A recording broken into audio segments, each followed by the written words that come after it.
केंद्रीय मंत्री जितेंद्र सिंह ने बाढ़ प्रभावित असम को मदद के लिए हर मुमकिन मदद का दिया भरोसा।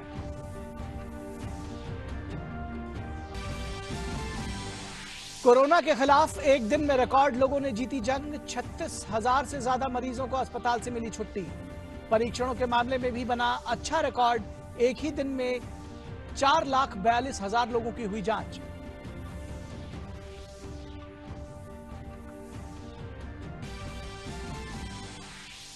विश्व में कोरोना संक्रमण के मामले हुए 1,63,00,000 से ज्यादा। वायरस के कुल 6,51,000 से ज्यादा लोगों की मौत। कोरोना से सबसे ज्यादा प्रभावित अमेरिका में 43,70,000 से ज्यादा और ब्राजील में 24,10,000 से ज्यादा संक्रमण के मामले हुए दर्ज। और फुटबॉल में चैंपियन लिवरपूल ने 99 अंकों के साथ ईपीएल के इस सीजन में किया का अंत। मैनचेस्टर यूनाइटेड और चेल्सी ने चैंपियंस लीग के अगले सीजन में बनाई अपनी जगह।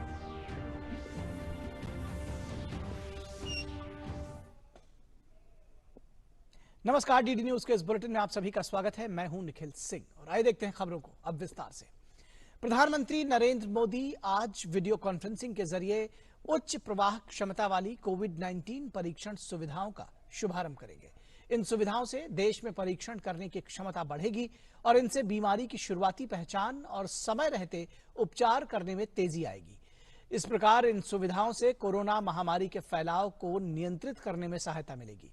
इन 3 उच्च क्षमता प्रवाह वाली परीक्षण सुविधाओं को रणनीतिक तौर पर आईसीएमआर राष्ट्रीय कैंसर निवारण एवं अनुसंधान संस्थान नोएडा, आईसीएमआर राष्ट्रीय प्रजननीय स्वास्थ्य अनुसंधान संस्थान मुंबई और आईसीएमआर राष्ट्रीय हैजा एवं आंत्र बीमारी संस्थान कोलकाता में स्थापित किया गया है, जो हर रोज 10,000 से अधिक नमूनों का परीक्षण करने में सक्षम है।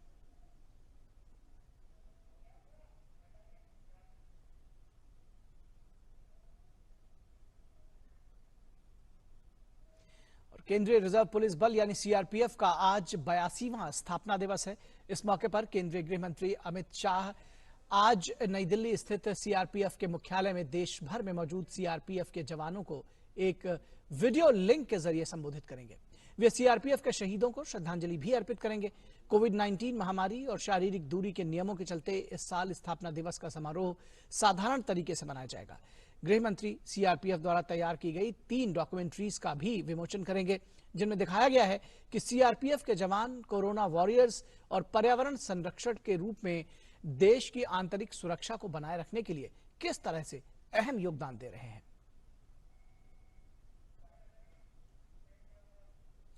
और असम राज्य आपदा प्रबंधन प्राधिकरण की रिपोर्ट के मुताबिक राज्य में बाढ़ के कारण रविवार को 5 और लोगों की मौत हो जाने से मृतकों की संख्या बढ़कर 102 हो गई है। बरपेटा के कलगचिया से 2, कोकराझार के काचू गांव में 2 और मोरी गांव जिले के भूर गांव में 1 व्यक्ति की मौत हो गई। रविवार तक राज्य के 33 में से 23 जिलों में 2,265 गांवों के लगभग 25 लाख लोग बाढ़ से प्रभावित हैं। सबसे बुरी तरह से प्रभावित जिले गोलपारा में 4,70,000 लोग बाढ़ से प्रभावित हैं। वहीं बारपेटा में करीब 4 लाख और मोरीगांव में 3,33,000 लोग बाढ़ से प्रभावित हैं। बाढ़ के चलते लगभग 46,000 लोग प्रभावित जिलों में 269 राहत शिविरों में रह रहे हैं। असम राज्य आपदा प्रबंधन प्राधिकरण के ताजा बुलेटिन के मुताबिक 1.12 लाख हेक्टेयर से अधिक फसल क्षेत्र अभी भी बाढ़ से प्रभावित है। असम के बाढ़ प्रभावित इलाकों में तैनात एनडीआरएफ की टीम ने रविवार को बरपेटा जिले के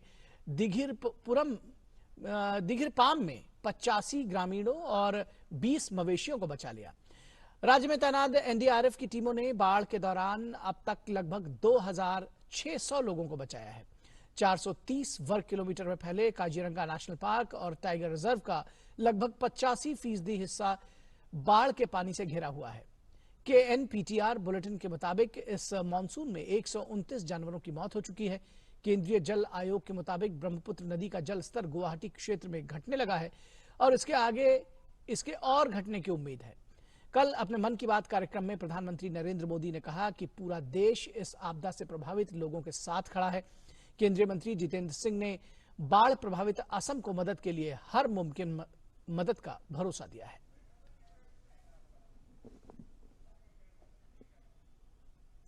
और असम में बाढ़ की स्थिति को लेकर गुवाहाटी में मौजूद अपनी संवाददाता मृदुस्मिता से बात करते हैं। मृदुस्मिता, स्वागत है आपका। आपसे जानना चाहेंगे अभी बाढ़ की जो ताजा स्थिति है उस विषय में बताइए। और सबसे खास बात है कि पिछले कुछ दिनों में जैसा कि बताया जा रहा है कि बाढ़ का पानी कम से कम गुवाहाटी जैसे जगह पर घटने के बावजूद जो मृतकों की संख्या है पूरे असम में वो बढ़ रही है और रोज कुछ न कुछ इसमें इजाफा हो रहा है। किस तरह से एनडीआरएफ की टीमें बचाव कर रही हैं, राहत और बचाव कार्य कैसे चलाए जा रहे हैं? जी, जो कि अभी भी जो बाढ़ की स्थिति है अभी भी गंभीर है। हालांकि जो गुवाहाटी सिटी है यहाँ पे एटलीस्ट जो पानी का स्तर है ब्रह्मपुत्र रिवर का वो डेंजर लेवल मार्क से कम हो रहा है और कुछ दिनों में और कम होने की संभावना है according to the water commission department. तो लेकिन ये है कि पिछले 24 घंटों में करीब 200 लोगों को भी इवैक्यूएट किया गया है एनडीआरएफ और एसडीआरएफ लोगों ने। और अभी भी कुछ काफी जगहों में जैसे 23 जिलों में अभी भी स्थिति गंभीर है और जो बाढ़ है अभी भी वहां पे बना पड़ा है और कुछ दिनों में और जो बारिश होने की संभावना भी है। और इसे चलते काफी जो परिस्थिति है वो परिस्थिति का भी गंभीर होने की और ज्यादा संभावना है। लेकिन जो कि कुछ काफी इलाकों में अभी बारिश थोड़ी सी बहुत कम हो रही है, तो इसके चलते जो ब्रह्मपुत्र और बाकी जितने नदियां हैं उसकी जो पानी है उसका पानी थोड़ा पहले से कम हो रहा है। और शायद कुछ हम लोग यही उम्मीद कर सकते हैं जो बाढ़ है वो जल्दी से जल्दी ये वापस अच्छा हो और बाढ़ का पानी कम हो जाए। और जो स्थिति है अभी जो 102 लोगों की मौत की जो खबर है वो मतलब और एटलीस्ट ना हो मौत, क्योंकि पिछले 24 घंटों में 5 लोगों की मौत हुई है और ये काफी चिंताजनक खबर है। और क्योंकि काफी जगहों में नॉट ओनली फ्लड इरोशन का भी प्रॉब्लम है। और चिरांग ऐसी डिस्ट्रिक्ट है जहाँ पे सिर्फ कल 4 ऐसी इरोशन की इंसिडेंट्स एनडीआरएफ के लोगों ने बताया है। और जो एएसडीएमए की रिपोर्ट के मुताबिक काफी एम्बैंकमेंट अभी भी जो टूट रहे हैं क्योंकि जो बाढ़ का पानी है और जो जितनी नदियां हैं काफी पानी है उसमें, इसके वजह से जो एम्बैंकमेंट्स है वो भी टूटते हैं। और तो फ्लड का पानी इसीलिए भर जाता है गाँव में और एम्बैंकमेंट जितना भी रिपेयर हो उतना अच्छा है। और इस रिपेयरमेंट के लिए भी जो हमारी राज्य के मुख्यमंत्री है उन्होंने भी काफी जोर दिया है पीडब्ल्यू डिपार्टमेंट को कि जल्द से जल्द जितने भी एम्बैंकमेंट हो उनको रिनोवेट करे, रिपेयर करे, ताकि ये जो परिस्थिति है इससे निपटा जा सके। जी बिल्कुल, 269 बताए जा रहे हैं कि 269 ऐसे राहत शिविर हैं जहां पर कई सारे लोग 46,000 से ज्यादा लोग रह रहे हैं, 25 लाख से ज्यादा लोग प्रभावित हैं। किस तरह से इन जो राहत शिविर है वहां का जो हाल है वो बताइए, और क्या और राहत शिविर स्थापित किए जाएंगे? किस तरह से वहां पर काम चल रहा है, किस तरह से जो बचाव कार्य है वो चल रहा है? जी, पिछले दिनों में जो राहत शिविर है वो कभी कम होते हैं, कभी ये इसमें एग्जैक्ट नंबर्स जो है वो कब जी कह पाना मुश्किल है, घटते हैं या बढ़ जाते हैं जो कैंप से, क्योंकि जो लोग हैं वो अपने घरों में अगर पानी कम हो जाता है तो अपने घरों में जाने की कोशिश करते हैं ताकि जो परिस्थिति हो वो वापस सुधार में आए। लेकिन क्योंकि पिछले एक महीने से ये जो पानी जो क्योंकि बारिश हो रही है और फ्लड बढ़ता है घटता है, तो वापस अगर पानी भर जाता है तो वापस वो इनमेट्स को अपने रिलीफ कैंप में वापस चलाया जाता है। तो उन रिलीफ कैंप्स में भी जैसे हमारे गवर्नर उन्होंने भी विजिट किया था कुछ दिनों में, तो उन्होंने भी उनसे बातचीत की और जितना हो सके एसेंशियल आइटम्स हो। और अभी और एक ये कोरोना वायरस का जो महामारी है उससे भी निपटना है, तो इसको चलते मास्क हो, सोशल डिस्टेंसिंग हो, ये सब भी तो ये सब भी अपने दिमाग रखना चाहिए ताकि जो है इस परिस्थिति में जो फ्लड और कोरोना वायरस ये दोनों को एक साथ हम लोग जितना हो सके we can deal with it. जी बिल्कुल। चलिए, बहुत शुक्रिया इस तमाम बातचीत और जानकारी के लिए। असम से बाढ़ का हवाला दे रही है हमारी संवाददाता मृदुस्मिता। और अब बात कर लेंगे बिहार में बाढ़ की। बिहार में बाढ़ के कारण लोगों के लिए मुश्किलें काफी बढ़ गई हैं। बाढ़ प्रभावित इलाकों में राहत और बचाव का काम युद्ध स्तर पर चलाया जा रहा है।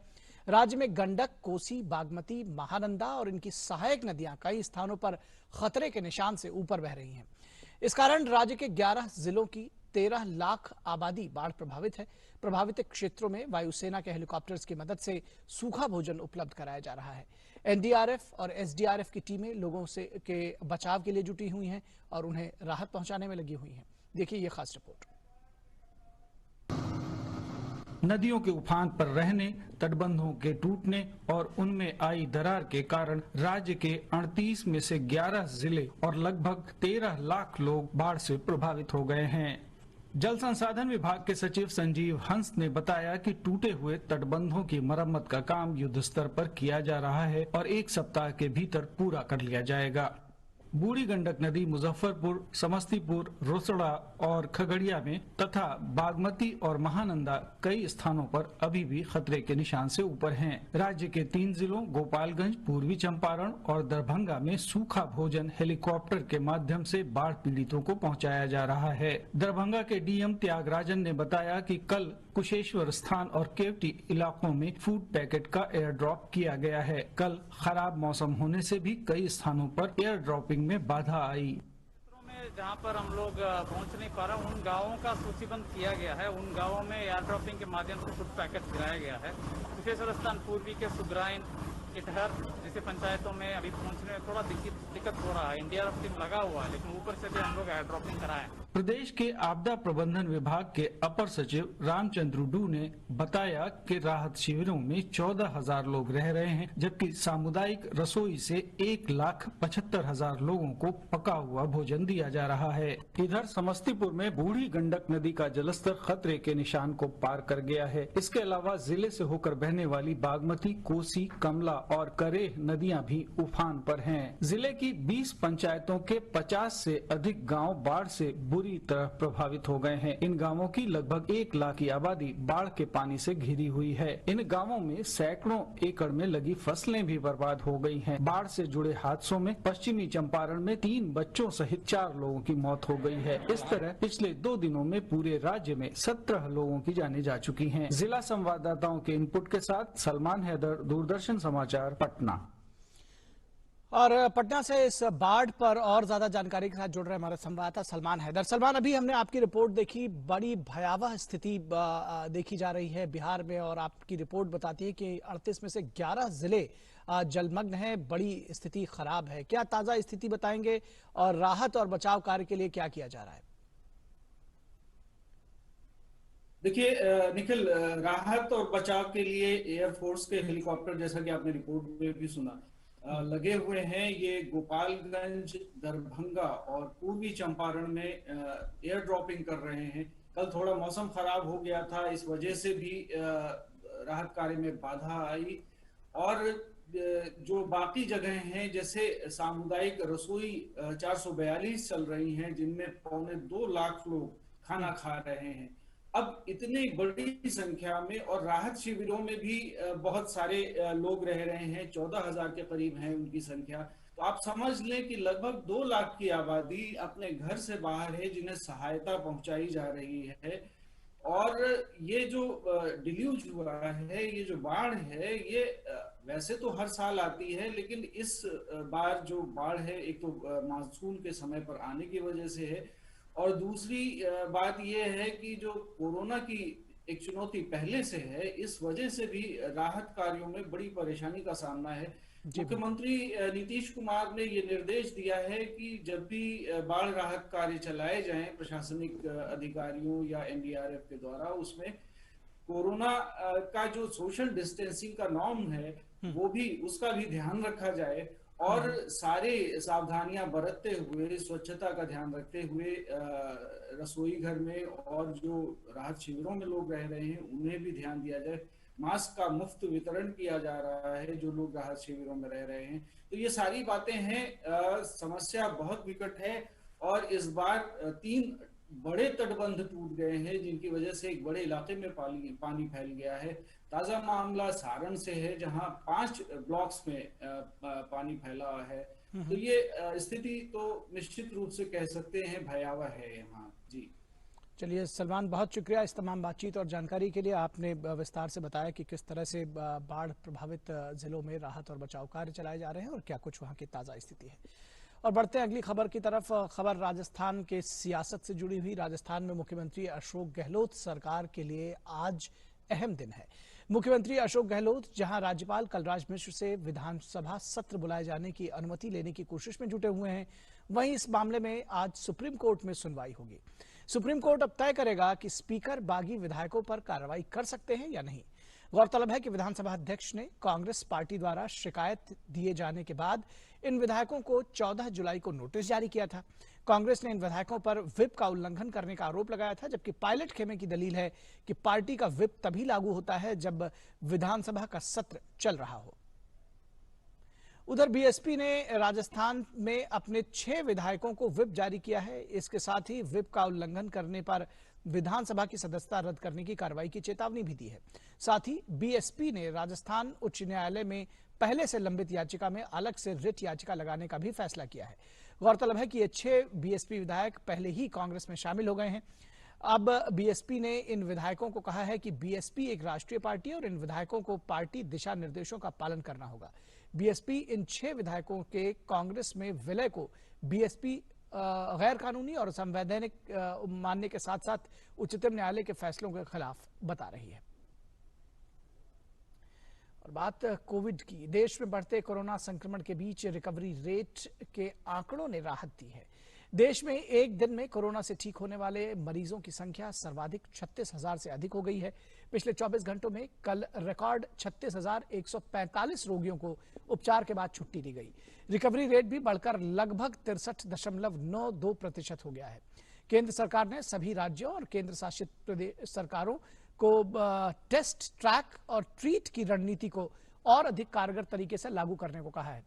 पहली बार एक दिन में रिकॉर्ड 4,42,263 नमूनों की जांच की गई है।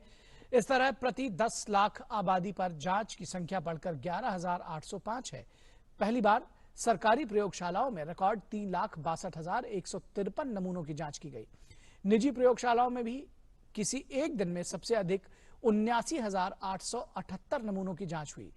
आक्रामक जांच के साथ साथ मामलों की शीघ्र पहचान और कोविड-19 के मरीजों को प्राथमिकता के आधार पर उपचार के लिए भेजने से मृत्यु दर में भी काफी कमी हुई है। इसके फलस्वरूप मृत्यु दर लगातार गिरकर इस समय 2.31% है। विश्व में न्यूनतम मृत्यु दर वाले देशों में भारत शामिल है।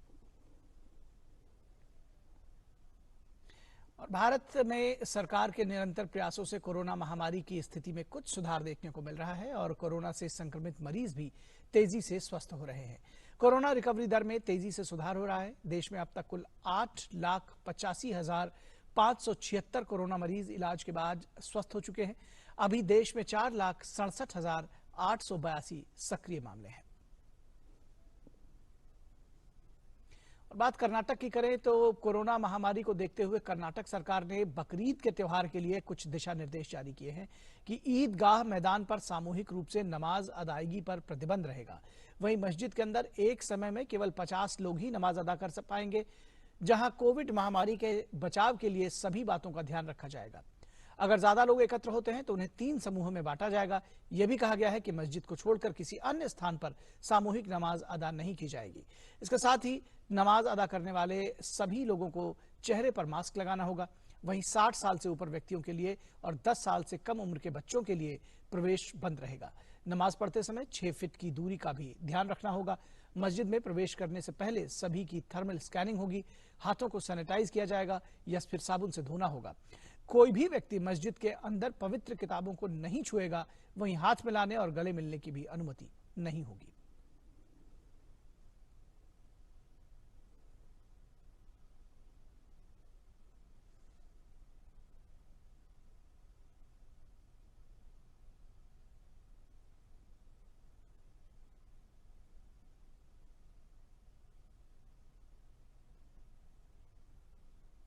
तो बकरीद को लेकर कर्नाटक राज्य सरकार के दिशा निर्देश जारी हुए हैं। जो कोरोना वायरस के समय में जो प्रोटोकॉल्स हैं उसका पालन किया जाएगा, सोशल डिस्टेंसिंग की जाएगी, मास्क लगाया जाएगा और दूसरे नियमों का पालन किया जाएगा। हाथ मिलाने और गले मिलने की अनुमति नहीं होगी।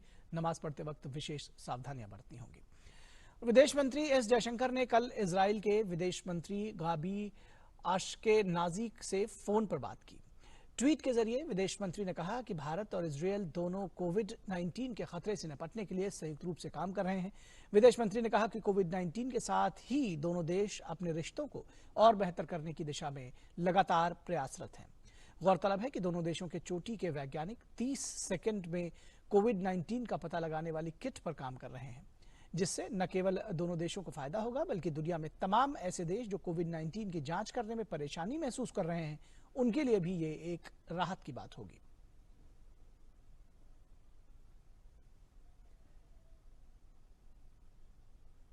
वहीं विदेश मंत्री एस जयशंकर ने कल कनाडा के विदेश मंत्री फ्रांकोइस फिलिप शैम्पेन से भी टेलीफोन पर बात की। दोनों नेताओं के बीच वैश्विक चुनौतियों के साथ साथ कोविड संबंधी सहयोग पर भी चर्चा हुई। विदेश मंत्री ने ट्वीट कर इसकी जानकारी दी।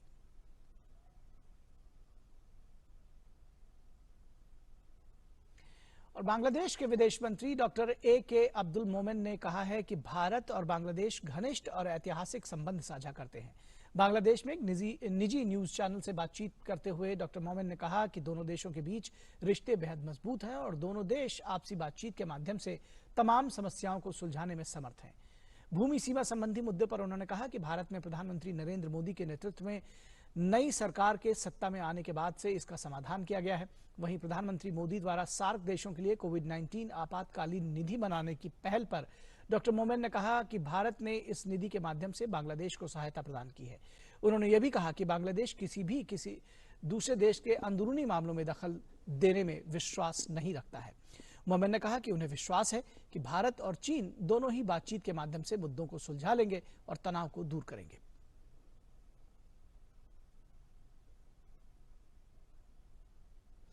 और पूरी दुनिया में अगर कोविड की बात करें तो कोविड-19 महामारी के कारण पूरी दुनिया बेहाल है और संक्रमण के मामले हर दिन लगातार बढ़ते ही जा रहे हैं। दुनिया भर में कोरोना संक्रमितों की संख्या 1,64,12,000 से ज्यादा हो चुकी है, जबकि 6,52,000 से ज्यादा लोग इस महामारी के चलते अपनी जान गंवा चुके हैं। कोरोना वायरस के कारण अमेरिका सबसे ज्यादा प्रभावित है, जहां संक्रमण के मामलों में लगातार वृद्धि देखी जा रही है। यहां 43,71,000 से ज्यादा लोग संक्रमित हैं, जबकि 1,49,000 से भी ज्यादा लोगों की मौत हो चुकी है। कैलिफोर्निया, न्यूयॉर्क और फ्लोरिडा देश के सबसे ज्यादा प्रभावित राज्य हैं। पिछले 24 घंटों में फ्लोरिडा में 9,300 से अधिक मामले सामने आए हैं। वहीं कैलिफोर्निया में भी इस दौरान 5,700 से अधिक मामले सामने आए हैं। वहीं रिपब्लिकन सांसद आज अगला कोविड-19 सहायता पैकेज पेश कर सकते हैं, जिसे व्हाइट हाउस का समर्थन हासिल होने का दावा किया जा रहा है। अमेरिका के वित्त मंत्री स्टीवन न्यूचिन ने कहा है कि बेरोजगारों को मदद देने वाले पैकेज की अवधि समाप्त हो रही है और इसका विस्तार करना राष्ट्रपति की शीर्ष प्राथमिकता में है। वहीं ब्राजील में भी इस महामारी के कारण लगातार संकट की स्थिति बनी हुई है। देश में पिछले 24 घंटों के दौरान करीब 23,000 से ज्यादा संक्रमण के मामले आए हैं, जिससे ब्राजील में संक्रमितों की संख्या कुल 24,19,000 से अधिक हो चुकी है, जबकि 87,000 से अधिक लोगों की इस महामारी के कारण मौत हो चुकी है। वहीं रियो डी जेनेरो में अधिकारियों ने इस साल कोपाकबाना में आयोजित होने वाले नए साल के रंगारंग कार्यक्रम को महामारी के चलते रद्द कर दिया है। गौरतलब है कि यह कार्यक्रम पूरी दुनिया में मशहूर है और इसे देखने के लिए पूरी दुनिया से लोग यहां आते हैं। अगर स्पेन की बात करें तो बढ़ते संक्रमण के मामलों के बीच स्पेन ने दावा किया है कि देश पर्यटकों के लिए पूरी तरह से सुरक्षित है। स्पेन ने कहा है कि देश में कोविड-19 के जो भी मामले सामने आ रहे हैं उन्हें आइसोलेशन में रखा जा रहा है और स्थिति पूरी तरह से नियंत्रण में है। स्पेन की ओर से आधिकारिक तौर पर यह बयान ब्रिटेन की ओर से स्पेन से लौटने वाले लोगों पर 14 दिनों के क्वारंटीन वाले फैसले लागू करने के बाद दिया गया है। हाल में स्पेन के लॉकडाउन में ढील देने के बाद संक्रमण के मामले काफी तेजी से बढ़े हैं और इसको देखते हुए कई इलाकों में मास्क का इस्तेमाल अनिवार्य कर दिया गया है। गौरतलब है कि स्पेन में 3,19,500 से ज्यादा संक्रमण के मामले हैं, जबकि 28,432 लोग इस महामारी का शिकार हो चुके हैं।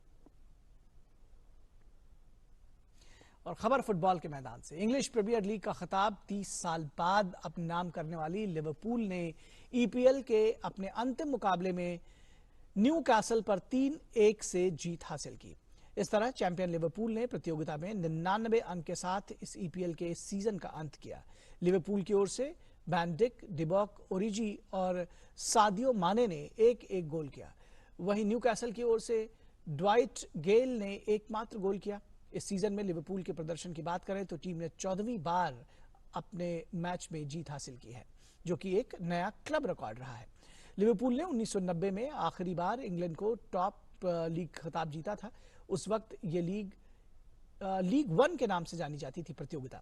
1992 में प्रीमियर लीग की शुरुआत के बाद से लिवरपूल की टीम अलग अलग मौकों पर खिताब के करीब आकर चूक गई, लेकिन जर्मन कोच यूर्गेन क्लॉप की टीम आखिर 30 साल बाद क्लब और फैंस के इंतजार को उसने खत्म किया और खिताब पर कब्जा जमाया। और आज सावन के महीने में भगवान शिव का इसको जैसा कि प्रिय माना जाता है, और उसमें भी सोमवार के दिन शिव भक्त बाबा के दर्शन और पूजन करना चाहते हैं। तो अंत में आपको दिखाते हैं वाराणसी स्थित बाबा विश्वनाथ मंदिर में मंगला आरती के कुछ दृश्य। आप लीजिए इन झलकियों का आनंद। हमें दीजिए इजाजत। नमस्कार।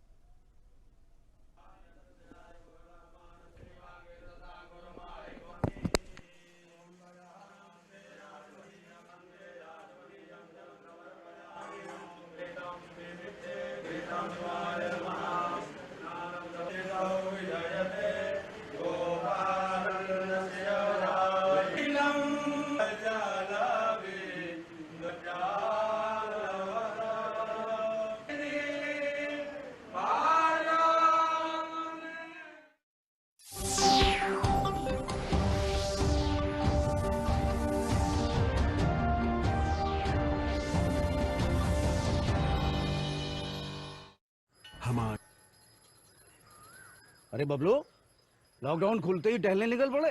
महामारी अभी फैली हुई है। सरपंच जी टहलने नहीं, कहाँ पे वापस जा रहे हैं? तुझे डर नहीं लगता वायरस पकड़ लेगा? पहले थोड़ा बहुत डर लगता था, फिर पता। सुरक्षा नियमों की जानकारी बिजली तूफान में आपकी जान बचा सकती है। सबसे पहले पूरी तरह से बंद इमारत या वाहन के अंदर जाने की कोशिश करें।